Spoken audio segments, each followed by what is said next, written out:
3 days after that leaked video destroyed her, Adiz posted something no influencer has ever done, a raw, unfiltered apology. No makeup. No script. Just truth. I treated people like they were invisible while demanding to be seen. I'm sorry. 2 million views in 6 hours. Her followers came back. Her sponsors came back. She was finally free. Then at 3 a.m., Min Jae showed up at her door saying, "Someone broke into my studio. Stole every photo of your transformation. This isn't over."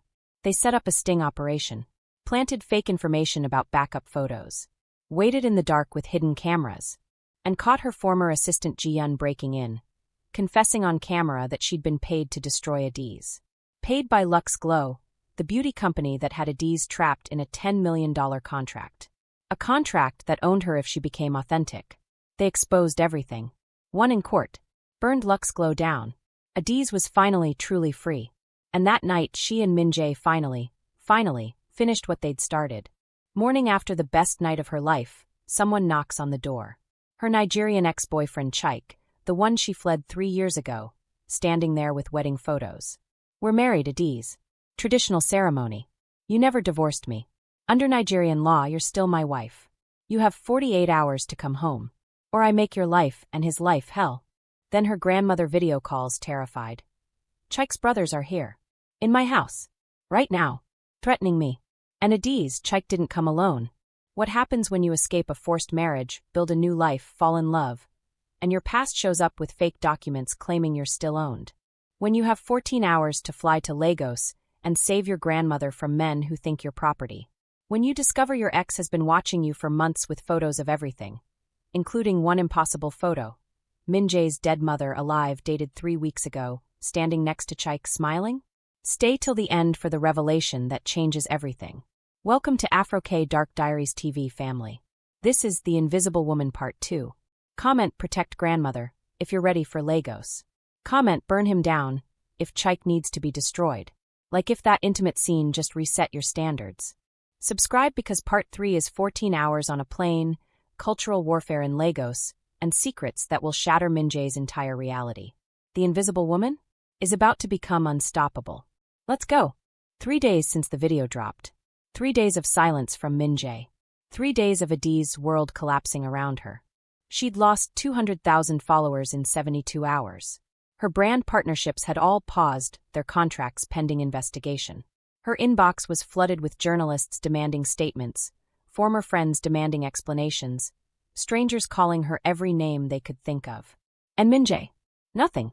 Not a text. Not a call. Not even a message saying he needed space. Just silence. Adiz sat cross-legged on her living room floor at 2 a.m., still wearing yesterday's clothes. Her natural hair was wild and uncombed, her face bare of makeup for the first time in weeks. Her phone lay in front of her, playing the leaked video for the 100th time. "We need to make it look organic," her manager's voice said on the recording. "Like she's discovering herself naturally. Not like it's calculated." "What about the photographer?" Adiz's own voice asked. "The one who can't recognize faces? Perfect. Use him. Document the journey. Make it a story. People eat that shit up." Her stomach turned. Because yes, she'd had that conversation. For months ago, before she'd ever met Min Jae. But the full conversation had been about genuinely changing her approach. About actually being more authentic. About finding someone who could help her see herself differently. The video was edited. Spliced. Context stripped away to make her look like a manipulative fraud who'd planned everything. And now the one real thing she'd found was gone. Her phone rang. Her heart leaped. Min Jae? No. Her grandmother. Video call from Lagos. Adiz wiped her eyes quickly and answered, switching to Igbo. "NNEM?" Her grandmother's weathered face filled the screen, concern etched in every line. Behind her, Adiz could see the familiar walls of her family home, the framed photos, the bright Ankara fabrics hanging on the wall. "Home." Adiz NWAM. Her grandmother leaned closer to the camera. "I saw what they're saying online. Are you eating?" Despite everything, Adiz smiled weakly. Leave it to her grandmother to worry about food first. "I'm fine, Mama." "You're not fine. I can see it in your face. Your eyes are swollen. You look like you haven't slept." Her grandmother's voice softened. "Is the young man, the photographer, is he treating you well?" Adiz's smile faded. "He's gone, Mama. He disappeared 3 days ago. I think he believes I used him. That everything was fake. And did you use him? The question landed like a punch. At first, maybe. Adi's voice cracked. When my manager suggested finding someone to photograph my authenticity journey, I thought it was just strategy. Just another way to rebrand. But then I met him, and tears spilled over. It became real, Mama. He became real. What we had wasn't performance. It was, the most genuine thing in my life. Her grandmother was quiet for a long moment, her wise eyes studying Adiz through the screen. Does he know that? She finally asked. I tried to tell him, but the video made it look like I planned everything. Like he was just a prop in my content strategy. The video is lies twisted with truth. The worst kind of deception. Her grandmother's voice hardened. Someone did this deliberately, Adiz. Who wants you to fail? Who benefits if you stay fake? If you never find your true self? Adiz's mind raced. Her sponsors wanted her to stay aspirational and unreachable. The impossible standard that sold products. Her competitors wanted her to remain generic and replicable, so they could copy her formula. Her manager had built an entire career on managing the Adiz Glows brand. But would any of them go this far? I don't know, Mama. But I'm going to find out. Good. But child. Her grandmother leaned even closer to the screen. Before you fight for him, you need to fight for yourself. Find out who did this. Destroy them. Then claim your man. What if I've lost him already? Then you fight to get him back. You're Igbo, Adiz. We don't surrender easily. Her grandmother's expression softened. But men who disappear to think are men who care enough to be hurt. If he didn't care, he would have said cruel things and left immediately. The silence means he's wrestling with his heart. Adiz felt something kindle in her chest. Not quite hope, but determination. Yes, Mama. Good. Now go eat something. You look terrible. Make yourself some jollof. The real kind, not that nonsense they sell in Seoul. Despite everything, Adiz laughed. I don't have the ingredients. Then order them. Cook. Feed your body so your mind can work properly. You can't fight on an empty stomach. They said goodbye, and Adiz stood up for the first time in hours, looking around her apartment with new eyes. Her grandmother was right. Someone had orchestrated this. Someone had edited that video with surgical precision, cutting and splicing to create maximum damage. Someone wanted her trapped in her fake persona. She needed to find out who. But first she needed to eat. And maybe shower. And definitely change out of these clothes that smelled like 3 days of despair. She was heading to the bathroom when someone knocked on her door. At 3 a.m., Adiz froze. Her pulse spiked. She moved to the peephole carefully, half expecting paparazzi or worse. Minjae. He looked terrible. Hair disheveled, dark circles under his eyes, wearing the same clothes from 3 days ago. His hand was raised to knock again, but he hesitated, as if unsure he should be there at all. Adiz's hands shook as she unlocked the door and pulled it open. They stared at each other across the threshold. I needed time, he said quietly, his voice rough with exhaustion. To think. To process. To figure out if everything between us was a lie.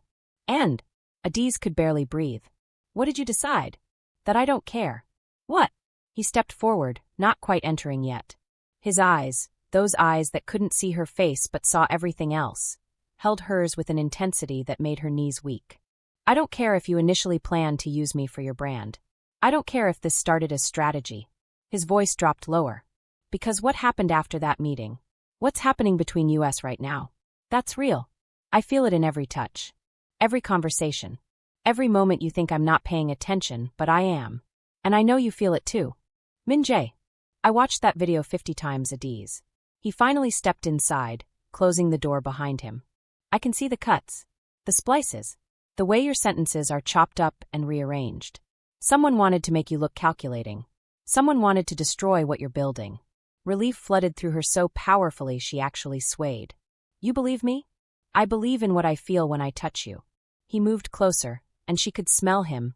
Coffee and exhaustion, and that cedar soap he used that always made her want to press her face into his neck. I believe in the way your voice changes when you let your guard down. The way you catch your breath when I'm near. The way your skin warms under my hands. His fingers brushed her cheek, and even that simple touch sent electricity down her spine. I believe in this, he said. Whatever this is between us. It's the realest thing I've felt in my entire life. Adiz couldn't hold back anymore. She kissed him. 3 days of missing him, of thinking she'd lost him, of her world crashing down. All of it poured into the contact.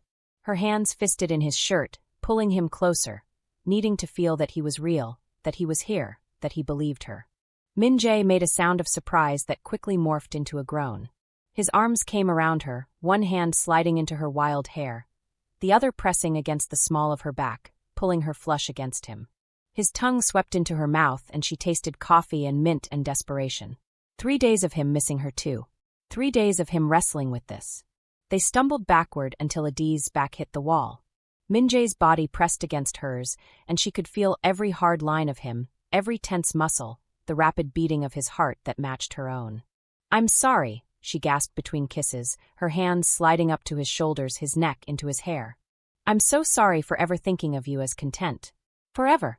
Stop." He kissed her harder, his hands gripping her hips almost bruisingly. "Stop apologizing. What matters is now. This moment. This choice." He pulled back just enough to look at her, his breathing ragged, his pupils blown wide. "Are you choosing your brand?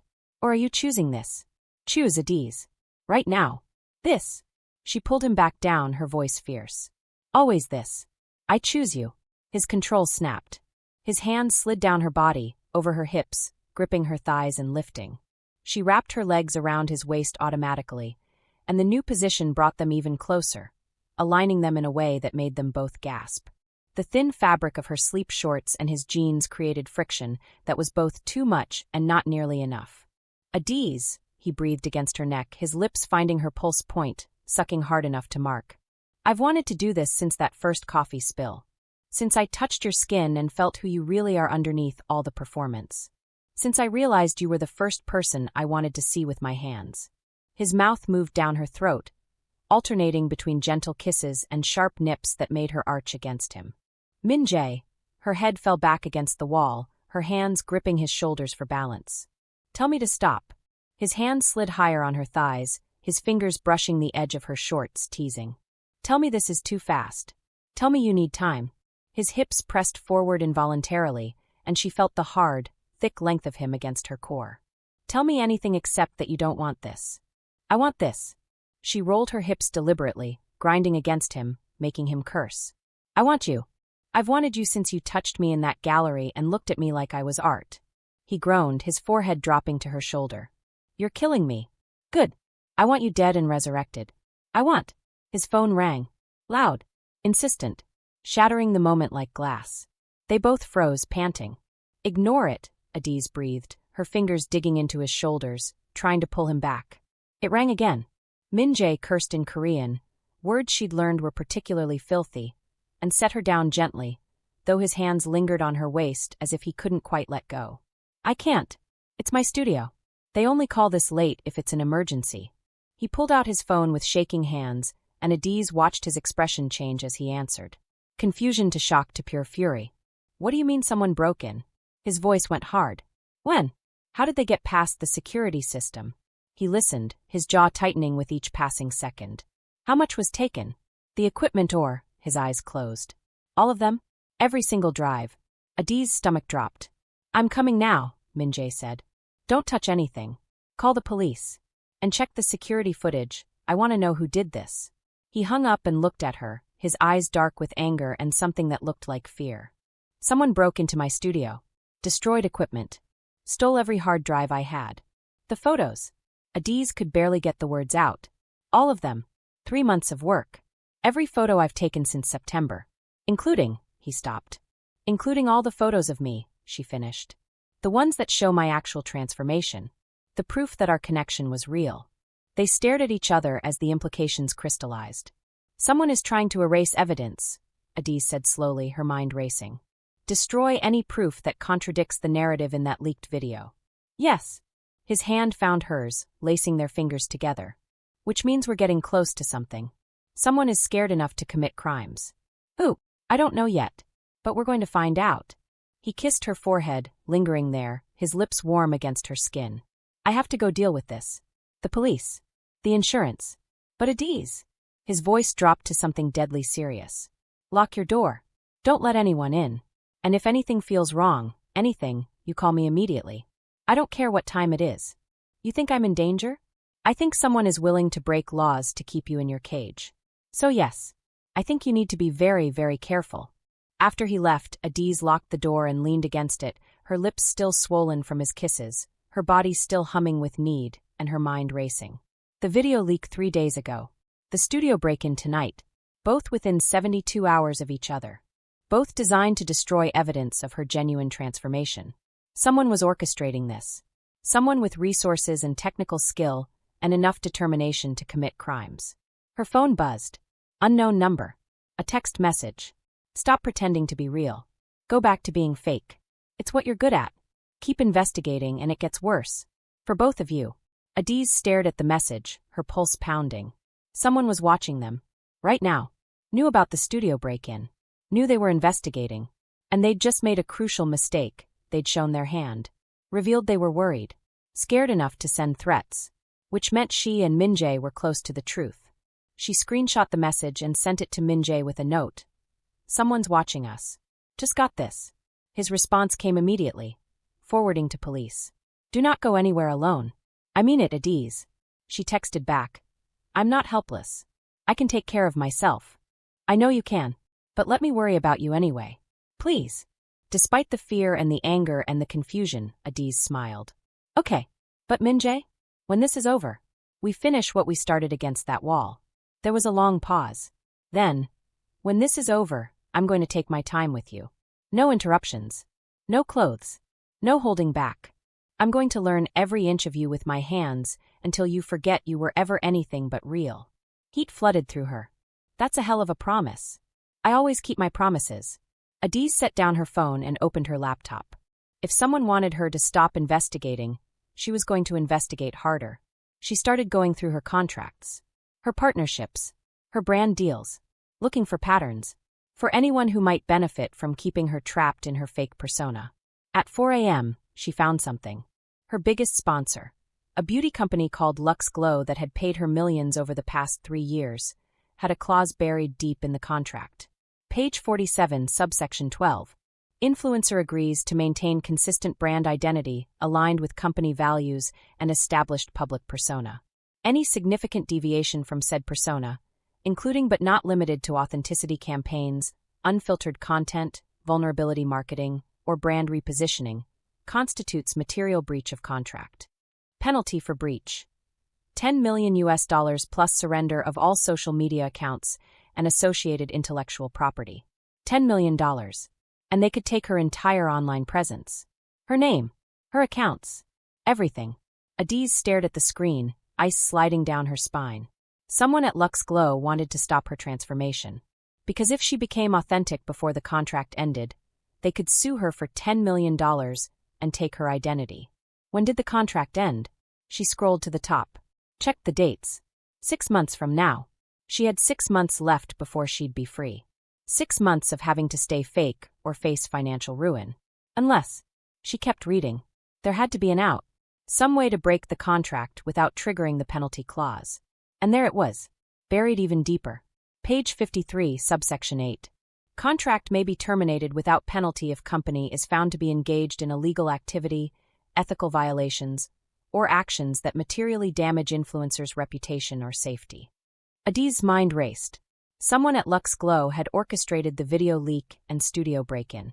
If she could prove they were committing crimes to control her, she could break the contract without penalty. But first she needed evidence. She grabbed her phone and called Min-jae, not caring that it was 4:30 a.m. He answered on the first ring. Adiz, are you okay? I found something. In my contract with Luxe Glow. A clause that lets them sue me for $10 million if I become authentic. And a clause that lets me break the contract if they're doing anything illegal. You think Luxe Glow is behind this? I think someone at Luxe Glow is terrified of losing their perfect spokesmodel. Terrified enough to commit crimes. Then we find out who. And we destroy them. Morning came with exhaustion and purpose. Neither of them had slept. Min-jae had spent the night at his studio dealing with police and insurance. Adiz had spent it going through 3 years of correspondence with Luxe Glow, looking for anything suspicious. At 8 a.m., Min-jae arrived at her apartment with coffee, bagels with cream cheese, and the kind of dark circles that matched hers perfectly. You look terrible, Adiz said, letting him in. You look beautiful, he countered, which was objectively a lie given her appearance, but the way he said it, like he meant it, made her chest ache. Liar. I don't lie. I just see differently. He set down the food and pulled her close, kissing her forehead, her cheeks, finally her lips. Soft and sweet and promising more later. How are you holding up? Better now that you're here. She pulled back reluctantly. Did the police find anything? Security footage shows someone in dark clothes and a mask. They knew where the cameras were, avoided most of them, disabled others. Professional. He pulled out his laptop. But they made one mistake. The IP address used to disable the security system? I had my IT guy trace it. And it's registered to a media company called Summit Digital. He showed her the screen. Never heard of them. Neither had I. But when I dug deeper, he pulled up a corporate structure chart. Summit Digital is owned by a parent company called Aspire Holdings. And Aspire Holdings is owned by Park Ji-yeon, Adiz breathed, staring at the name. My former assistant. Your former assistant owns a media company? No. She. Adiz grabbed her own laptop, pulling up the business registration. This was filed 2 weeks ago. She's starting a media company. And if she's the one behind Summit Digital, then she leaked the video, Min-jae finished. Broke into my studio. She's been orchestrating everything. But why? I fired her 3 months ago for leaking my schedule to paparazzi. She ruined her own reputation. Why would she? Adiz stopped, understanding dawning. Unless destroying me is her rehabilitation strategy. What do you mean? Think about it. She was blacklisted after I fired her. No one would hire her because I told everyone she was untrustworthy. So she destroys my credibility instead. Makes me look fake, manipulative, calculating. Suddenly all my former partners need new management. New representation from someone who saw through my act. She's using your failure to build her own empire, Min-jae said slowly. Making herself the hero who exposed you. Exactly. And Lux Glow probably hired her to do it. To protect their investment. To keep me trapped in my contract. They looked at each other. We need proof, Adiz said. Something that connects Ji-yeon to Lux Glow, and to the crimes. I have an idea. Min-jae's expression turned calculating. But it's risky. Tell me. We set a trap. Feed her false information about backup photos. See if she takes the bait. And if she does, we catch her in the act. Get her confession on camera. Then we have everything we need to break your Lux Glow contract and press criminal charges. Adiz thought about her grandmother's words. Asterisk find out who did this. Destroy them. Then claim your man. Asterisk. Let's do it. The plan was elegantly simple. Adiz would call her manager, who still didn't know about Ji-yeon's involvement, and play the defeated card. Say she was ready to abandon the authenticity journey. Go back to being fake. Salvage what was left of her brand. And during that conversation, she'd mentioned that Min-jae had found backup photos. Stored at his apartment. Photos that proved their connection was genuine. Photos that could clear her name. Then they'd wait to see who showed up. Your manager might actually know about this, Min-jae warned as Adiz pulled up the contact. She might be working with Ji-yeon. I don't think so. She seemed genuinely confused when I asked her about the video source. Adiz took a breath. But there's only one way to find out. She made the call, putting it on speaker so Min-jae could hear. Her manager answered immediately. Adiz. Finally. I've been trying to reach you for days. Are you okay? No. I'm not okay. My career is destroyed. My reputation is ruined. Everything I've built is gone. It's not gone. It's just, it needs rehabilitation. Strategic repositioning. I've been working on a plan. I don't want a plan. I want my life back. Adiz let her voice crack, playing the part. You were right. The authenticity thing was a mistake. People don't want real. They want the fantasy. The perfection. The impossible standard. Oh, thank God. Relief flooded her manager's voice. I was so worried you'd double down on this authenticity nonsense. Okay, here's what we do. We issue a statement saying the whole thing was a social experiment. That you were studying how people engage with different types of content. We frame it as brilliant brand strategy. There's one problem. What? Min-jae has backup photos. From before the studio break-in. Adiz kept her voice steady, casual. He keeps a second set of drives at his apartment. In a safe. Photos that show the genuine progression of my transformation. He's planning to publish them tomorrow to prove the video was edited. Silence on the other end. Adiz could almost hear the wheels turning. Where exactly are these photos? Her manager finally asked. At his apartment. In Gangnam. He showed me the safe last week. Said he always keeps backups of important work. Adiz, you need to stop him from publishing those. Why? If they prove I was being genuine, if they show the video was edited, they'll complicate things. Make it harder to control the narrative. People will think they're staged anyway. It'll just drag this controversy out longer. Her manager's voice sharpened. You need to convince him to delete them. Tonight. Before he does something that makes this worse. I'll talk to him. Don't talk. Make sure it happens. Your entire career depends on it. A pause. Actually, you know what? Don't worry about it. I'll handle this myself. I'll send someone to talk to him. Adi's pulse spiked. Send someone? Who? Just don't worry about it. I'll take care of everything. You focus on resting. Getting your head right. I'll call you tomorrow with the new strategy. The call ended. Adiz looked at Min Jae. She's sending someone. Tonight, probably. To steal the backup photos that don't exist. He stood up. We need to set up cameras at my place. Now. They spent the next 3 hours preparing. Cameras hidden in Min Jae's bedroom, living room, and entryway. A dummy safe in his bedroom closet. Obvious enough to find, difficult enough to crack that it would take time. Time for them to film everything. By 9 p.m., they were ready. They waited in darkness, sitting on Min Jae's couch with barely any space between them. The tension was different now. Not sexual, but anticipatory. Alert. Adi's hand found Min Jae's in the dark. He squeezed once. What if no one comes? She whispered. Then we were wrong about everything. But I don't think we're wrong. At 11:47 p.m., they heard it. The soft scrape of someone picking the lock on the front door. Adi's heart hammered. Min Jae squeezed her hand once more, then stood silently, moving toward the entryway. The door opened slowly.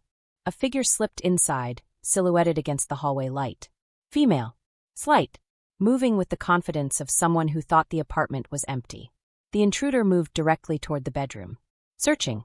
Min Jae waited until she was fully inside, then flipped on every light. The intruder spun around. Ji-yeon. Adi's former assistant stood frozen in Min Jae's bedroom doorway, a professional lockpick kit in one hand, her eyes wide with shock and recognition. Hello, Ji-yeon, Adi said, stepping out from the living room shadows. Looking for something? Ji-yeon stared at them, trapped. Her eyes darted between Adi's and Min Jae, calculating. Looking for an escape route that didn't exist. You set me up, she finally said, her voice shaking with rage. No, Adi said calmly, stepping closer. We just gave you an opportunity to reveal yourself. And you took it, just like we knew you would. You ruined my life. Ji-yeon's hands clenched into fists, the lockpick kit clattering to the floor. You fired me, blacklisted me, made sure no one in Seoul would hire me. Do you know what that did to me? How it felt to be invisible. So you decided to destroy me. I decided to show everyone what you really are. A fake. A manipulator. Someone who uses people and throws them away when they're done. By editing that video. Breaking into his studio. Stealing evidence. Ji-yeon's expression twisted. I didn't steal anything. I revealed the truth. That your authenticity journey was just another performance. That you were using him for content. I showed the world who you really are.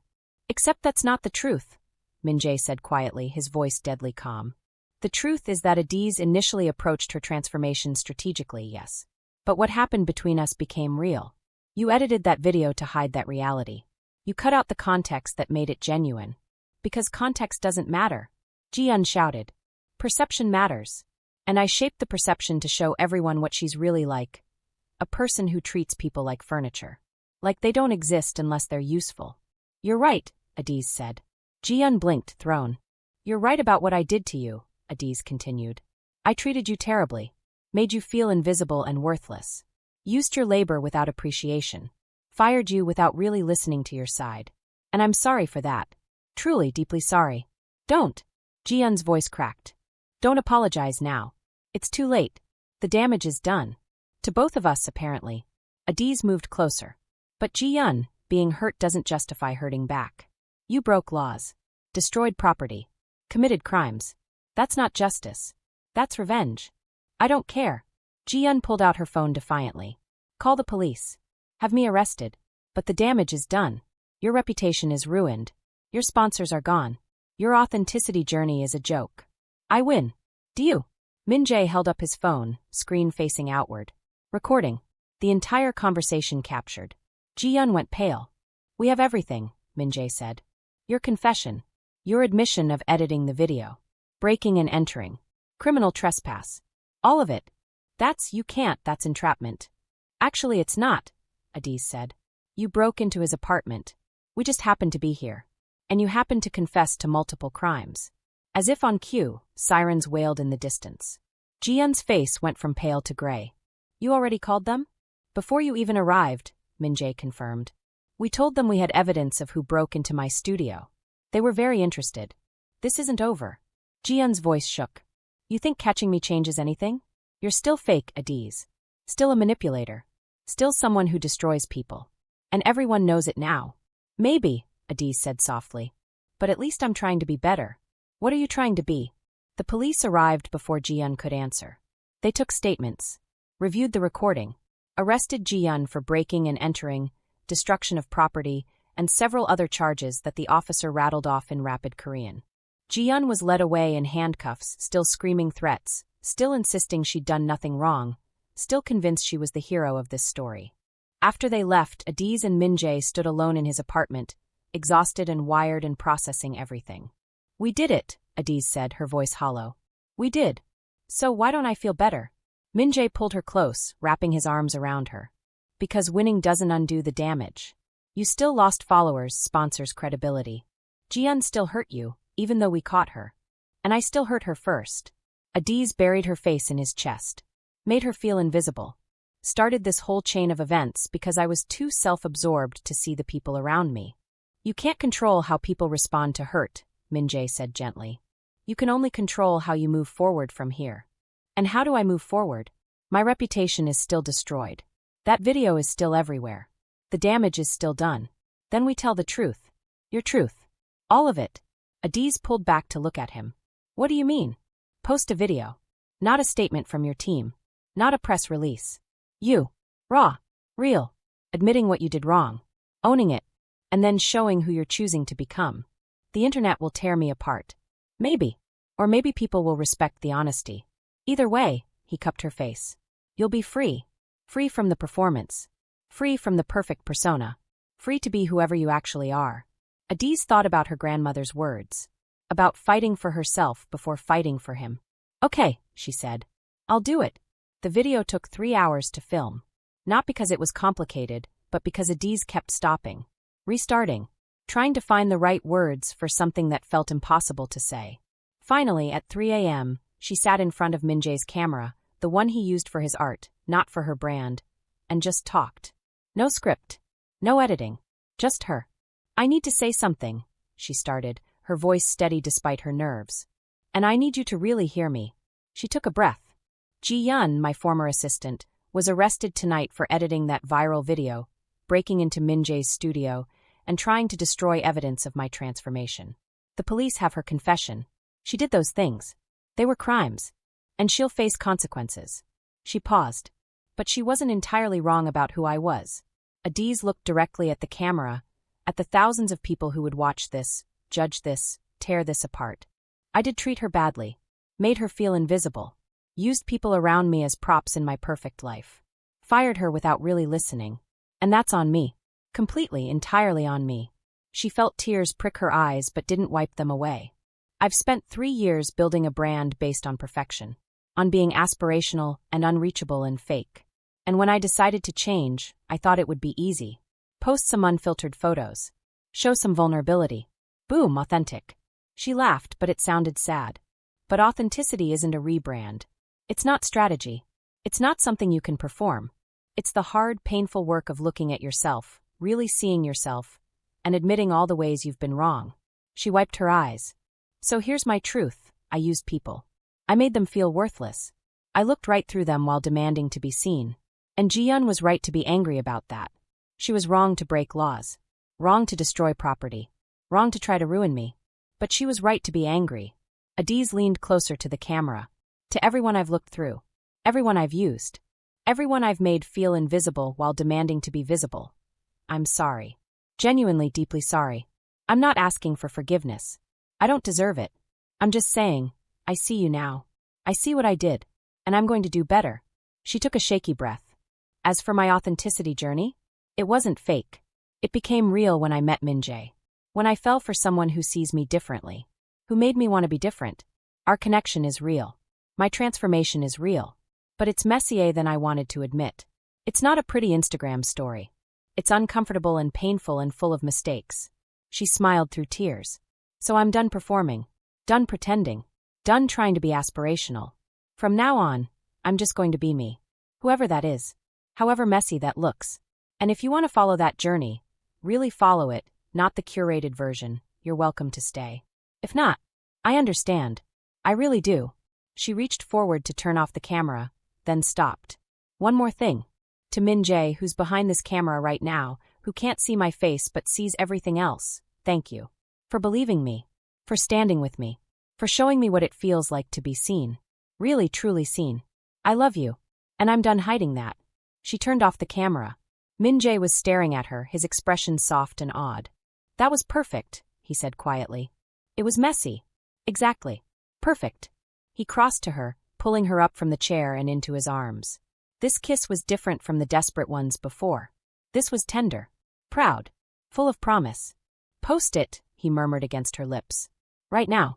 Before you second-guess yourself. It's 3 a.m. No one will see it. Someone will. And they'll share it. And by morning, everyone will have seen it. So Adiz posted it. No captions. No filters. No strategy. Just the video. Just her truth. Then she turned off her phone and let Min Jae lead her to his bedroom. I'm exhausted, she admitted, swaying slightly. Then sleep. We both need to sleep. Here. With you. If you want. I have a guest room if. Here, she said firmly. With you. I want to wake up next to you. Want to know this is real. So they climbed into his bed fully clothed. He pulled her against him, her back to his chest, his arm wrapped around her waist. Thank you, she whispered into the darkness. For what? For seeing me. Even when I couldn't see myself. His arm tightened. Always. I'll always see you. They fell asleep like that, tangled together, exhausted but safe. Morning came with chaos.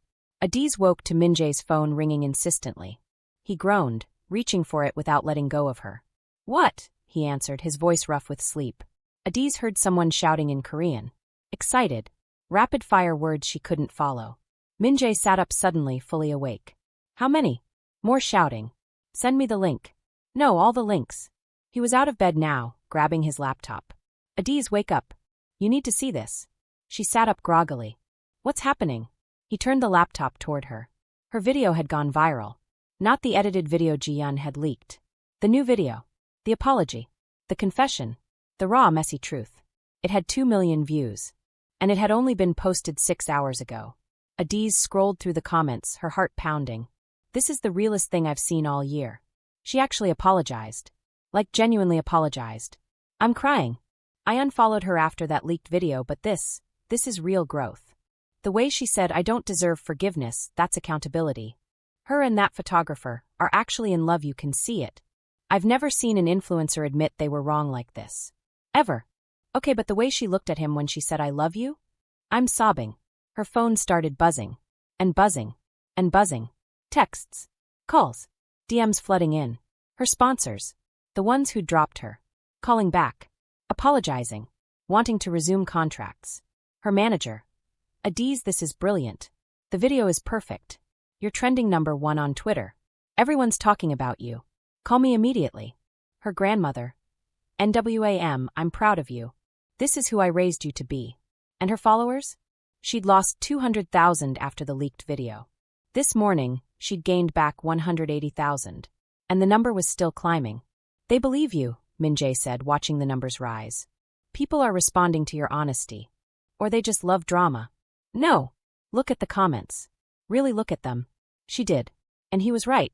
People weren't just consuming her pain. They were connecting with it. I've been both Adiz and Ji-yeon in my life. Made people feel invisible and been made to feel invisible. This hit different. The fact that she said I'm done performing while her career is literally on the line. That's brave. She could have played victim. Could have blamed everything on her assistant. She didn't. That's real growth. Adiz felt something crack open in her chest. Not breaking, but expanding. They see me, she whispered. Yes, Min Jae said. Finally. Her phone rang.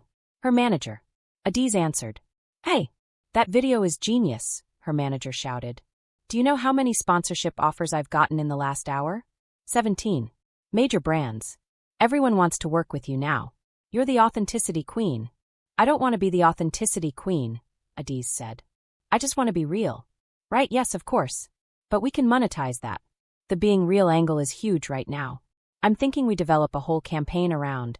No. What? No campaigns. No angles. No strategy. I'm just going to post what I want, when I want, how I want. And if sponsors want to work with me, great. If not, Adiz looked at Minjae. I'll figure it out. Adiz, you can't just. Watch me. She hung up. Minjae was grinning. That felt good, didn't it? Terrifying. But yes. Good. Come here. He pulled her back down onto the bed. Before the world demands more of you, let me have you for 5 more minutes. She settled against him, her head on his chest, his arms around her. Minjae. Thank you for yesterday. For the trap. For catching Ji-yun. For filming my apology. You did that yourself. I just held the camera. Still. She tilted her head to look at him. You saved me. No. You saved yourself. I just stood beside you while you did it. She kissed him. Soft. Grateful. Deepening when his hand slid into her hair. His phone rang again. They both groaned. If we ignore it, will it stop? Adiz mumbled against his lips. Probably not. But I don't care. He kissed her harder, his hand sliding down her back, pulling her on top of him. She straddled his hips, feeling the hard length of him beneath her, separated only by thin layers of fabric. Minjae, she breathed. We should stop. We have things to do. People to call back. Your career too. She rolled her hips deliberately. He cursed in Korean, his hands gripping her waist. You're evil. You love it. I love you. His hands slid under her shirt, his shirt that she'd borrowed, his palms warm against her bare skin. God, you feel so good. She kissed him again, grinding down against him, feeling his control fray with every movement. His hands moved higher, cupping her breasts. No bra, just skin and heat in desperate need. Adiz, he groaned. If we don't stop now. Someone knocked on the door. Loud. Insistent. Not going away. They froze. You have got to be kidding me, Adiz said. The knocking continued. Minjae cursed again and rolled her gently off him. Stay here. I'll get rid of whoever that is, and then we are finishing this. He stalked to the door, frustrated and aroused and done with interruptions. Adiz heard him open it. Heard voices. Korean. Rapid. Urgent. Then his voice. What? She got up, pulling on pants quickly, and went to see what was wrong. Minjae stood at the door, talking to a man in a suit she didn't recognize. The man was showing him something on a tablet. Minjae's face had gone pale. Minjae. She moved to his side. What's wrong? He showed her the tablet. It was a legal document, dense with Korean text and legal jargon. What is this? Lux Glow, he said, his voice tight. They're suing you. For breach of contract. $10 million. And they're filing an emergency injunction to seize your social media accounts. All of them. Today. Adiz felt the ground tilt beneath her. They can't. The contract doesn't end for 6 months. I haven't breached. They're claiming your apology video constitutes brand repositioning and vulnerability marketing, both of which are explicitly forbidden in your contract. The man in the suit, a lawyer, clearly, pointed to a section. They filed this an hour ago. Emergency hearing is this afternoon. If the judge rules in their favor, you lose everything. Your accounts. Your name. Your entire online identity. And you owe them $10 million. Adiz stared at the document, her hands shaking. She'd finally found her voice. Finally told her truth. Finally connected with people authentically. And now they were going to take it all away. The lawyer, Minjae introduced him as Attorney Choi, spread more documents across the kitchen table. The hearing is at 4 p.m. today. That gives us 7 hours to prepare a defense. But I have to be honest with you, Adiz, this clause is ironclad. If they can prove your video constitutes brand repositioning, you'll lose. Can they prove it? Minjae asked. Easily. You literally said in the video, I'm done performing. That's explicit acknowledgement of brand change. Attorney Choi looked at Adiz sympathetically. They have you. Unless what? Unless we can prove they breached the contract first. That Lux Glow engaged in illegal activity or ethical violations that materially damaged you. Then you'd have grounds to void the contract entirely. Adiz and Minjae looked at each other. Ji-yun, Adiz said. What about her? She was working for Lux Glow. Or being paid by them. If we can prove they hired her to edit that video, to sabotage me, to commit crimes to keep me trapped in my contract. Then we can void the contract and sue them, Attorney Choi finished, his expression sharpening. Do you have proof of this connection? Not yet. But Ji-yeon was arrested last night. She's in police custody. If we can get her to talk. She won't. Attorney Choi shook his head. Not without immunity. And the DA won't grant immunity without knowing what she has to offer. What if we had financial records? Min-jae asked. Showing payments from Lux Glow to Ji-yeon's company? That would work. But those records would be private. We'd need a warrant, which we can't get without probable cause. Which brings us back to needing Ji-yeon's testimony. Attorney Choi sighed. It's circular. We're stuck. Adiz felt panic rising. 7 hours. She had 7 hours before everything was taken from her. Her phone buzzed. A text from an unknown number. I can help. Meet me at Cafe Oasis in Itaewon. 1 hour. Come alone. Someone who knows where the bodies are buried. She showed it to Min-jae and Attorney Choi. It's a trap, Min-jae said immediately. Or it's someone from Lux Glow who wants to talk, Adiz countered. Someone with information.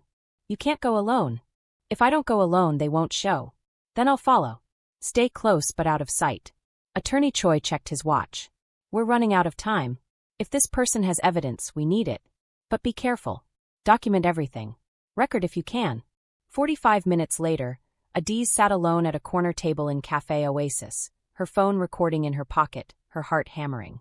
A woman approached. 30-something, well-dressed, nervous. Adiz Okafor? She said in accented English. Yes. Who are you? I work in Lux Glow's legal department.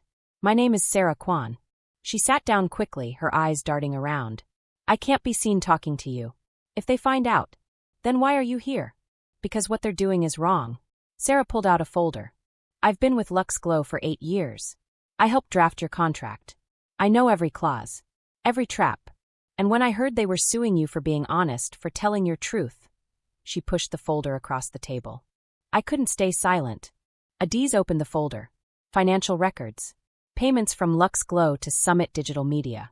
Dozens of transactions over the past 6 months. Totaling over $200,000.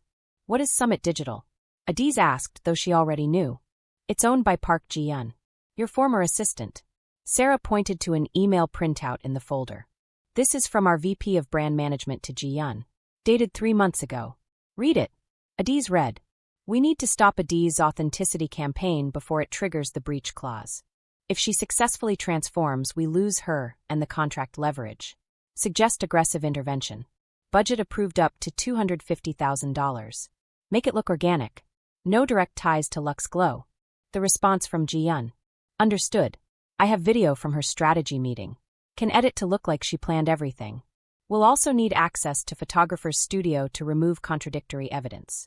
Timeline, 2 to 3 weeks. Adiz felt sick. They paid her to destroy me. Yes. And when that didn't work fast enough, they escalated. Sarah pulled out more emails.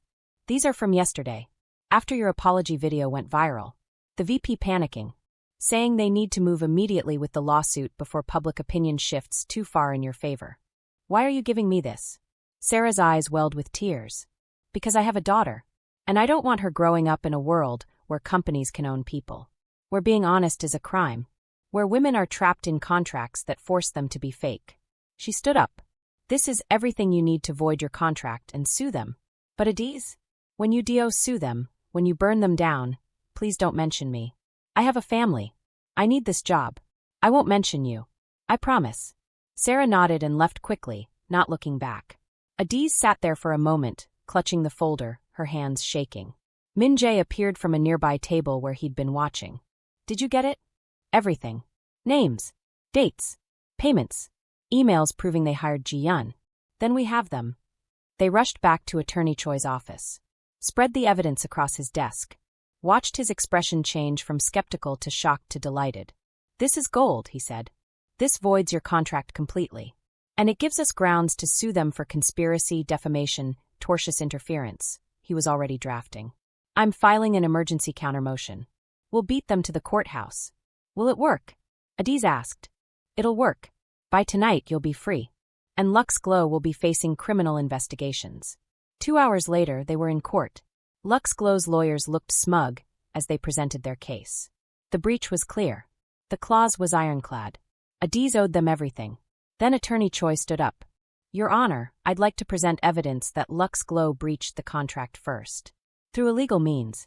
Criminal conspiracy. And witness tampering. He presented the folder. The financial records. The emails.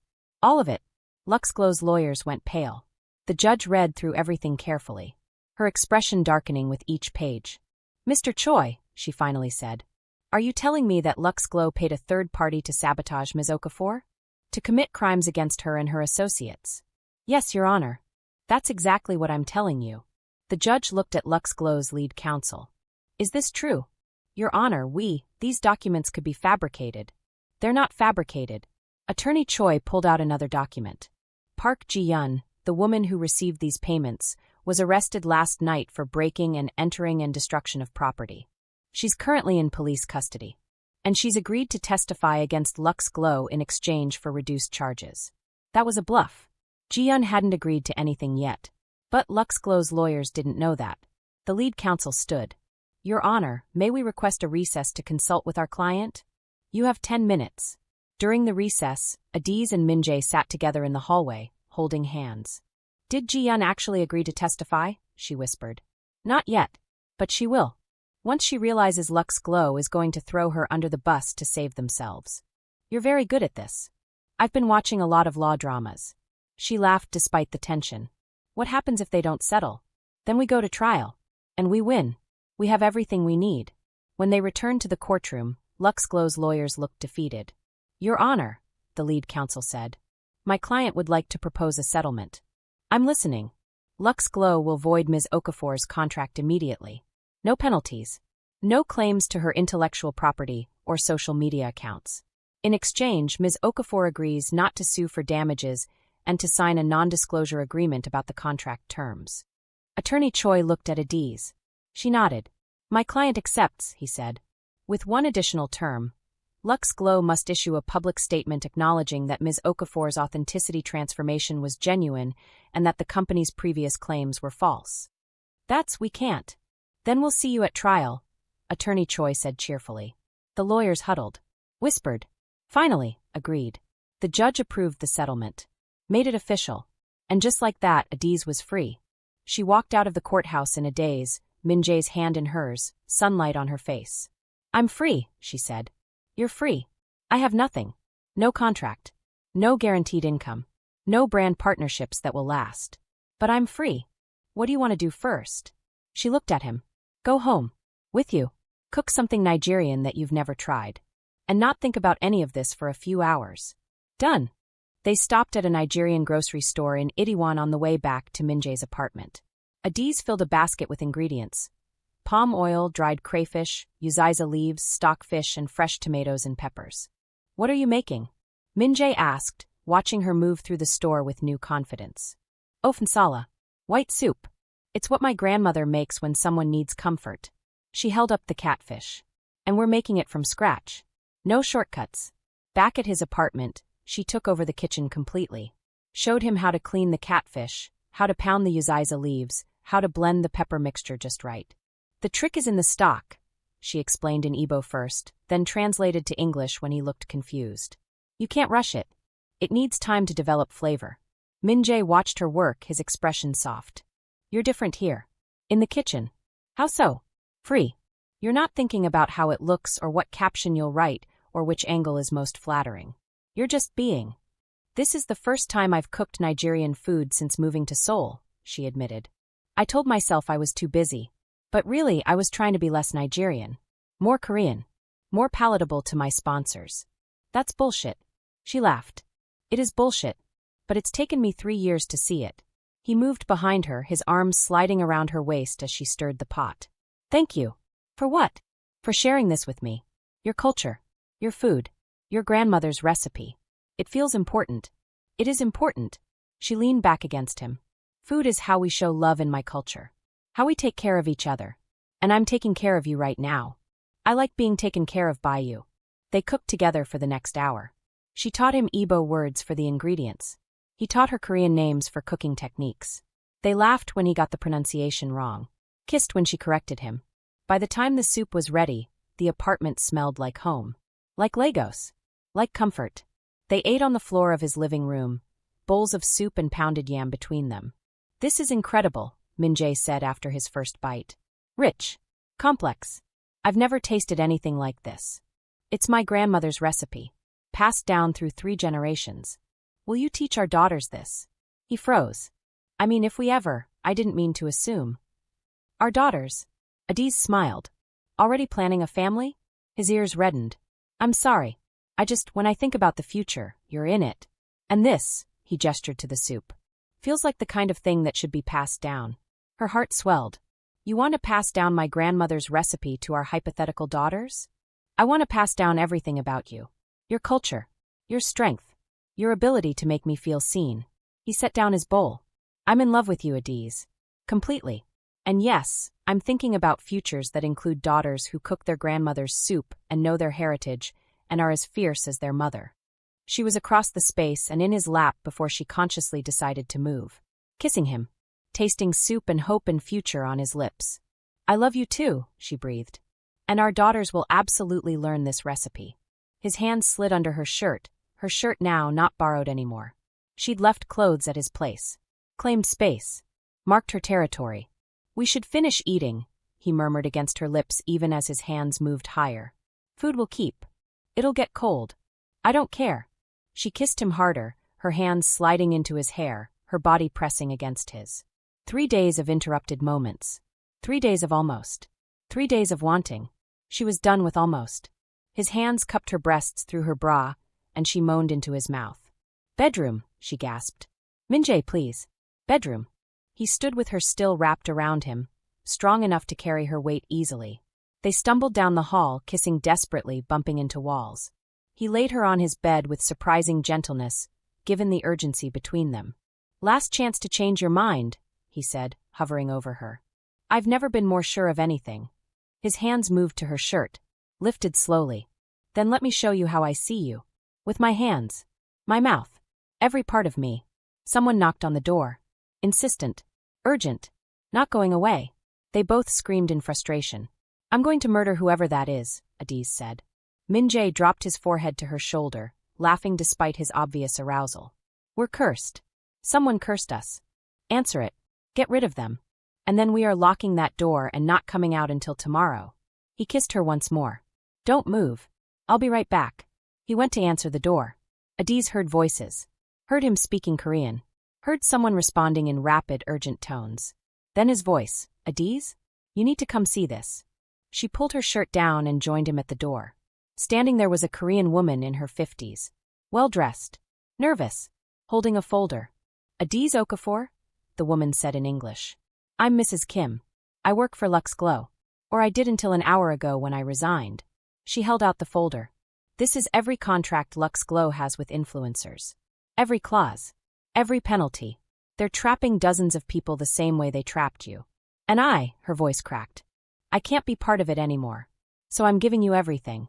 Every name. Every contract. Every piece of evidence you need to free all of them. Adiz took the folder, stunned. Why? Because you were brave. You told the truth even though it cost you everything. And if you're going to burn Lux Glow down, Mrs. Kim smiled grimly, you should burn it all the way down. Adiz stood in Minjae's living room at midnight, surrounded by contracts. Dozens of them. Each one as predatory as hers had been. Influencers trapped. Models silenced. Content creators owned. We have to expose this, she said. If you do, Lux Glow will come after you, Minjae warned. The settlement had an NDA. If you break it, then I break it. Some things are more important than legal consequences. Mrs. Kim, who'd been sitting quietly on the couch, stood up. If you're going to do this, do it right. Names. Numbers. Everything. Make it impossible for them to deny. Make it impossible for anyone to ignore. Adiz looked at Minjae. Will you help me? Always. They spent the next 4 hours building the exposé. Every contract. Every clause. Every name. By 4 a.m., they had a comprehensive document. 50 pages of evidence. 12 influencers currently trapped in similar contracts. Millions of dollars in penalties hanging over their heads. Once I post this, there's no taking it back, Adiz said. Then don't take it back, Mrs. Kim said fiercely. Burn them down. All the way down. Adiz posted it. Not as a polished article. Not as a press release. Just a Google document accessible to anyone. Everything laid bare. And she wrote one caption. Some cages are made of contracts. Some prisons are made of clauses. Some slavery is perfectly legal. Here's every trap Lux Glow uses to own people. Here's every name, every number, every detail. Share this. Save someone. Hashtag break the cages, asterisk asterisk. She hit post at 4:27 a.m. Then she turned off her phone and looked at Min Jae. I just ended my career. No. You just started a revolution. Same thing. He pulled her close. You did the right thing. And whatever happens next, we face it together. Together, she agreed. Then, Min Jae? Yes. No more interruptions. Please. I need you. Now. He kissed her. Not asking. Not teasing. Claiming. Finally, he breathed. Let me show you what I've been wanting to do since that first coffee spill. This time there were no interruptions. Min Jae led her to the bedroom, his hand never leaving hers. He closed the door. Locked it. Turned to face her. Last chance, he said, though his voice shook with need. If you ask me that one more time, I'm going to hurt you. He laughed and crossed to her. His hands framed her face, tilting it up. I need you to know something first. What? This matters to me. You matter. This isn't just sex. This is, he struggled for words. This is me choosing you. Completely. Forever. Do you understand? I understand. I'm choosing you too. Good. His thumb traced her lower lip.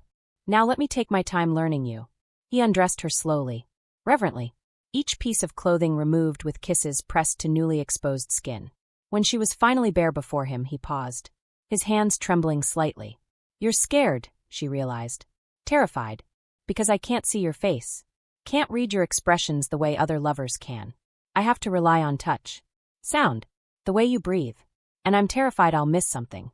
That I won't know what you need. She pulled him down onto the bed. Then I'll tell you. Every step. I'll guide you. But Min Jae? You've been seeing me better than anyone my whole life. You won't miss anything. Promise. I promise. So he began. His hands mapped every inch of her body. Starting at her collarbone, tracing the line of it with his fingers, then his lips. Freckles here, he murmured. 3 of them. Your pulse is racing. I can feel it under my tongue. His mouth moved lower. Over the swell of her breasts. Soft here. Warm. Your nipples are already hard. Sensitive. Very. She gasped as his mouth closed over one.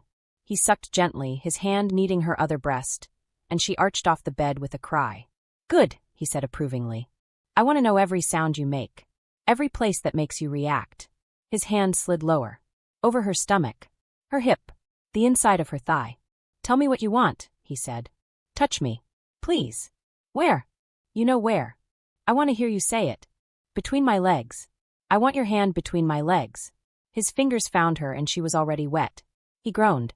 So responsive. So ready. How long have you been like this? Since you first touched me in the gallery. Since every interrupted moment. Since always with you. He circled her clit slowly and she gasped. Like this. More pressure. Yes. God, yes, like that. He built the sensation slowly. Learning her rhythm. Finding what made her hips buck. What made her gasp. What made her beg. I'm going to make you come on my fingers first, he said against her neck. I want to feel you fall apart. Want to know exactly what it takes. Then I'm going to do it again with my mouth. And only then will I be inside you. Because when I finally have you completely, I want you desperate for it. I'm already desperate. Not desperate enough. His fingers moved faster. His thumb pressing exactly where she needed it. Building her higher and higher until she came with his name on her lips. Her body clenching around his fingers. Waves of pleasure crashing through her. When she came down, trembling and gasping, he was already moving lower. What are you? His mouth closed over her. She screamed. His tongue was devastating. Licking. Sucking. Finding places she didn't know could feel this good. Min Jae, I can't, I just came. You can, he said against her. Give me another. I want to taste you when you come. He worked her with his mouth and his fingers until she was writhing. Until she was begging. Until she shattered again, this time sobbing his name, her hands fisted in his hair. He kissed his way back up her body. When he finally hovered over her, his lips were swollen and she could taste herself on them. Now, she gasped. Please. I need you now. Are you sure? If you ask me that one more time.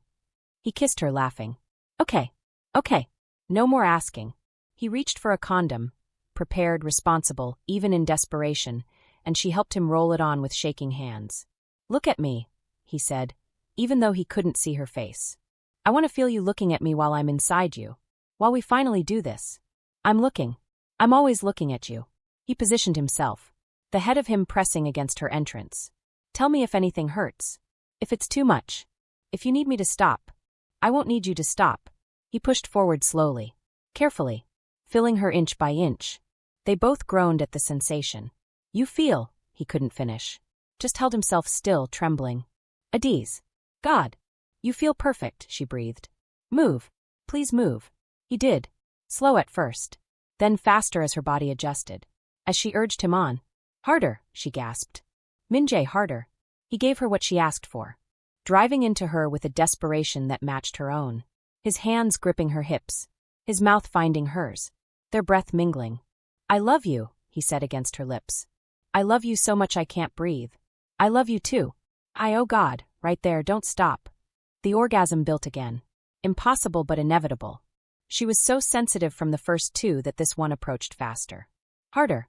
Come with me, she gasped. I want to feel you. Want to know I did this to you too. I'm close. So close. Adiz, I can't. Then don't hold back. Let go. Surrender to me.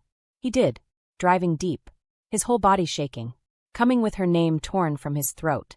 She followed moments after, clenching around him, sobbing his name, breaking apart and rebuilding simultaneously. After they lay tangled together, sweaty and satisfied and complete. That was, Min-jae couldn't find words. Worth the wait, Adiz finished. Beyond worth it. That was I can't even. She kissed him soft and sweet. I know. I feel it too. They fell asleep like that, wrapped in each other. Real. Finally. Completely. Morning came with vindication. Adiz woke to Min-jae's phone ringing insistently.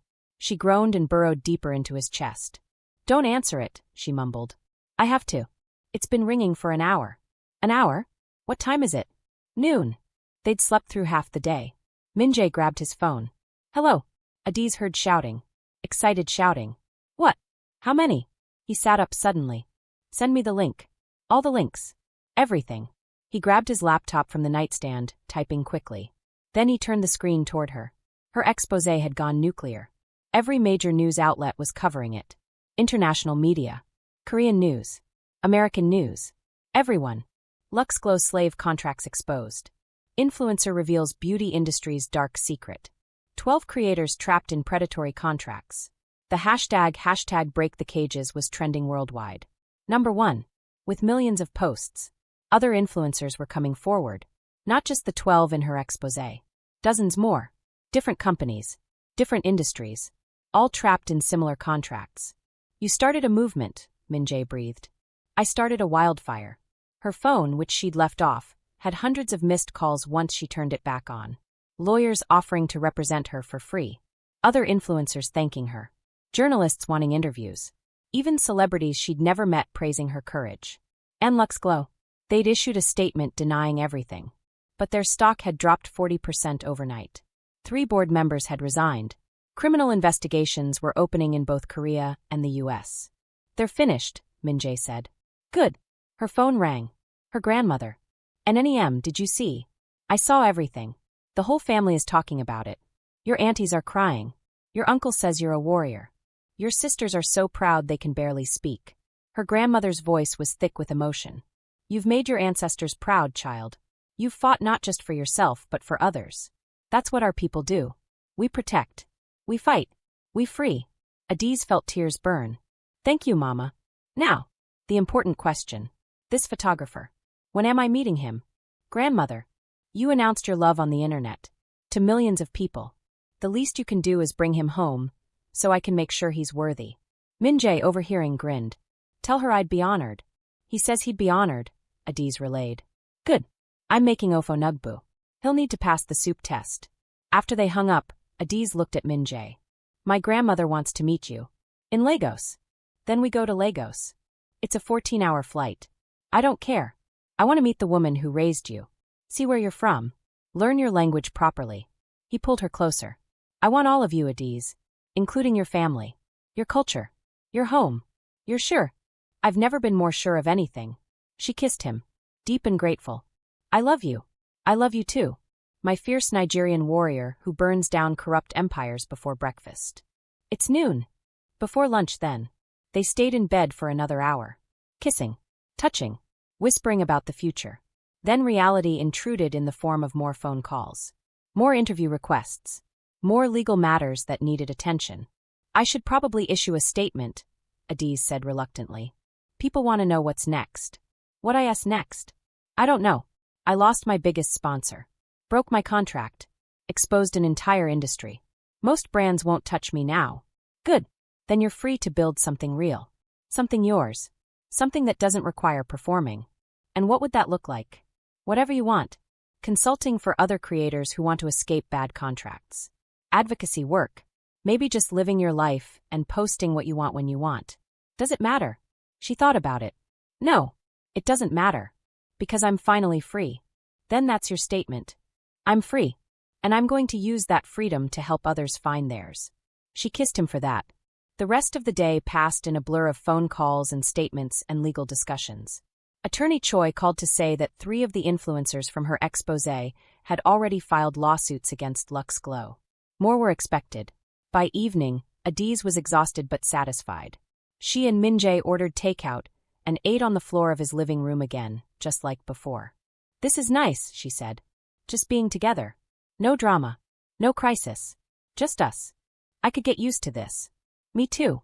They cleaned up together, moving around the kitchen in comfortable synchronization. Then they went back to bed. Not for sex, though there was plenty of that later, just to be close. Min-jae, she said into the darkness. Thank you. For everything. For believing me. For standing with me. For seeing me. Always. I'll always see you. They fell asleep wrapped in each other, both feeling more at peace than they had in years. But morning brought something unexpected. Adiz woke to someone knocking on Min-jae's door. Insistent. Urgent. Min-jae groaned and got up to answer it, pulling on sweatpants. Adiz heard voices at the door. Heard Min-jae speaking Korean in confused tones. Then a different voice. Male. Speaking English with a thick Nigerian accent. Familiar somehow. Where is she? Where is Adiz? Her blood went cold. She knew that voice. She pulled on Min-jae's shirt and rushed to the door. Standing there, in Min-jae's apartment doorway was Chaiko Koye, her ex-boyfriend from Lagos. The one she'd fled 3 years ago. The one who'd promised to find her when she'd left. The one who'd told her she could never escape him. He looked older. Harder. Angrier. Adiz, he said, his smile not reaching his eyes. Finally. I've been looking for you for 3 years. And then you went and made yourself famous. Made it so easy to find you. Chaik. She could barely get the word out. What are you doing here? Taking back what's mine. He pushed past Min-jae, who grabbed his arm immediately. Get out, Min-jae said, his voice deadly calm. You're not welcome here. I'm not leaving without her. Chaik pulled out a folder. Threw it on the floor. Photos spilled out. Adiz and Chaik together. In Lagos. 3 years ago. But these weren't normal relationship photos. These were wedding photos. We're married, Adiz, Chaik said. Traditional ceremony. 3 years ago. Before you ran. And under Nigerian law, you're still my wife. You never divorced me. Never filed the proper paperwork. You just ran. Adiz felt the floor tilt beneath her. That's not, we didn't.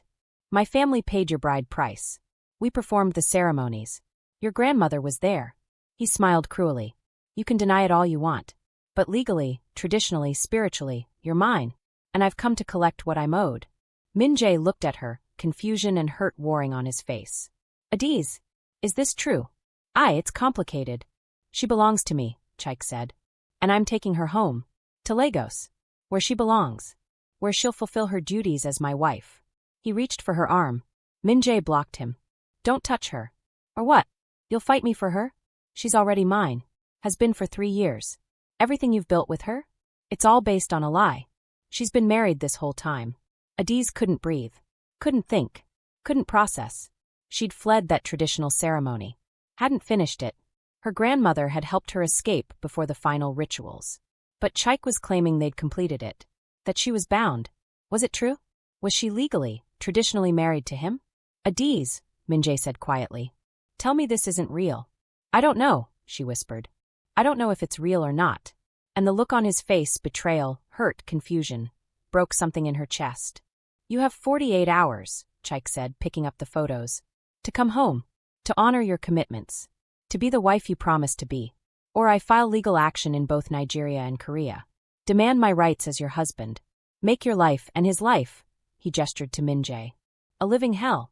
He turned and walked out, leaving the photos scattered across the floor. Evidence of a past Adiz thought she'd escaped. Evidence that might destroy the future she'd just started to build. Min-jae stared at her. Were you going to tell me? I didn't think it was real. I never finished the ceremony. I ran before. Before what? Before the final rituals. Before it was legally binding. My grandmother helped me escape. She knows it wasn't complete. But he has photos. Documents. He's claiming you're married. I don't know, Min-jae. I don't know if it's real or if he's lying or if there's some technicality that makes it binding even though I left. Tears streamed down her face. But I know this is real. US. What we have. I choose you. How can you choose me if you're already married to him? She couldn't answer that. Min-jae picked up one of the photos. Adiz in traditional Nigerian wedding attire. Younger. Terrified. Next to Chaik, who looked triumphant. You look scared in this, he said quietly. I was. I fled the next morning. Took only what I could carry. Changed my name. Started over. And now he's found you. Yes. And he's claiming legal rights. Yes. Min-jae set down the photo. Then we figure this out. We call your grandmother. We get legal advice. We find out if this marriage is real or not. And if it's real, then we end it. Properly. Legally. So you're actually free. He pulled her close despite everything. Because I don't share. And I don't give up. Especially not on you. You still want me? Even after this. I want the truth. All of it. Everything you've been hiding about Lagos. About Chaik. About why you really ran. He tilted her chin up. And then, yes. I still want you. Forever. But before she could respond, her phone rang. Her grandmother. Video call. Adiz answered with shaking hands. NNEM, Chaik is here. He says we're married. He says. Her grandmother's face went pale. He found you. Yes. He has photos. Documents. Claims we completed the traditional ceremony. You didn't. I made sure you didn't. We left before the final. Her grandmother stopped. Looked at something off camera. Her expression turned to horror. Adiz. How many photos did he show you? I don't know. Maybe 20. Look at them. Really look at them. The timestamps. The locations. Adiz picked up the photos with shaking hands. Started examining them. The ceremony photos. The traditional clothes. Everything looked familiar. Except the final photos. The ones showing her and Chaik completing the rituals. Exchanging vows. They were edited. She could see it now. Her face pasted onto another woman's body. Different lighting. Different time of day. They're fake, she breathed. These final photos are fake. He faked the completion ceremony. He did what? Min-jae leaned over her shoulder. These are photoshopped. Badly photoshopped. I never wore this outfit. Never stood in this location. He faked the evidence that we completed the ceremony. Her grandmother's voice came through the phone. Then you're not married, child. You escaped before the binding rituals. He's been lying. Relief flooded through her. But why? Adiz asked. Why go through all this? Why fake photos and fly to Korea and threaten us? Her grandmother's expression turned grim. Because 3 years ago, my family paid his family back the bride price. Officially ended any claim he had. But Chaik's family is proud. Stubborn. They lost face when you ran. And now that you're famous, now that you have money. He wants to use me, Adiz finished. Claim me as his wife so he can access my earnings. My platform. Everything I've built. Yes. And he'll use fake documents and intimidation and threats until you prove he's lying. Then that's what we do, Min-jae said firmly. We expose him. Just like we exposed Lux Glow. We show everyone these photos are fake. Adiz looked at him. That means going public. Again. More drama. More scandal. More of my private life exposed. So, you're good at burning things down. He smiled. And I'll be right beside you with the gasoline. Despite everything, she laughed. But her grandmother's voice cut through. Adiz. There's something else. What? Chaik didn't come to Korea alone. He brought his brothers. And there, her grandmother's video shook. They're here. At my house. Right now. Demanding I confirm the marriage. Threatening me if I don't. The screen tilted. Showed 3 men standing in her grandmother's living room. Aggressive. Angry. Demanding. Tell them the truth, one of them said in Igbo. Tell them Adiz is Chaik's wife or... The call cut out. Adiz stared at her blank phone screen. They're threatening my grandmother, she whispered. They're in Lagos. Right now. And I'm here. Powerless. Then we go to Lagos, Min-jae said immediately. Tonight, we get on a plane. We protect your grandmother. We yendi this. It's a 14-hour flight. Anything could happen in 14 hours. Then we move fast. Adiz looked at the photos scattered on the floor. At the fake marriage documents. At the evidence of a man who'd been hunting her for 3 years. She thought about her grandmother. Alone. Threatened. She thought about Min-jae. Standing beside her. Ready to fly to another country to help fight her battles. She thought about everything she'd exposed in the past week. Lux glow. Jian. Her own mistakes. One more fire to burn. Okay, she said. We go to Lagos. We expose Chaik. We protect my grandmother. And we yendi this once and for all. Together, Min-jae said. Together. But as they rushed to pack, as they booked emergency flights, as they prepared for war, neither of them noticed the second set of photos Chaik had left behind. Photos of Min-jae's studio. Before it was broken into. Photos that showed Chaik had been watching them for months. Photos that revealed he knew everything about them. Their routines. Their relationship. Their vulnerabilities. And hidden in the pile, one final photo. Min-jae's mother. The woman who'd died 4 years ago.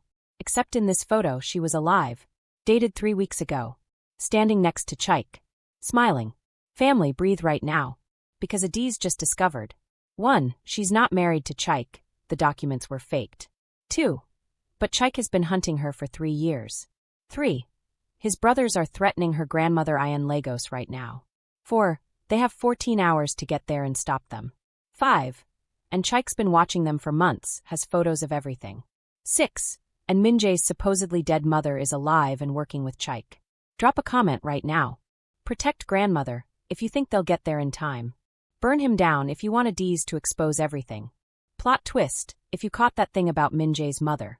Because part 3 is going to be war. Lagos. Family drama. Cultural traditions weaponized. Men who think they own women facing a woman who owns herself. And Min-jae about to discover his entire life was a lie. This is Afro-K Dark Diaries TV. And that was part 2 of The Invisible Woman. Part 3. When she finally sees herself drops next week. And family? When a Nigerian woman decides to burn everything down to protect her family. Nobody's safe. Not Chaik. Not his brothers. Not even the secrets buried in Min-jae's past. Hit that subscribe button if you need part 3 immediately. Share this if you're screaming. Like if you're ready to see Adiz unleash her full power in Lagos. Turn on notifications because when part 3 drops, the internet is going to break. The Invisible Woman is about to become unstoppable. To be continued in part 3. When she finally sees herself.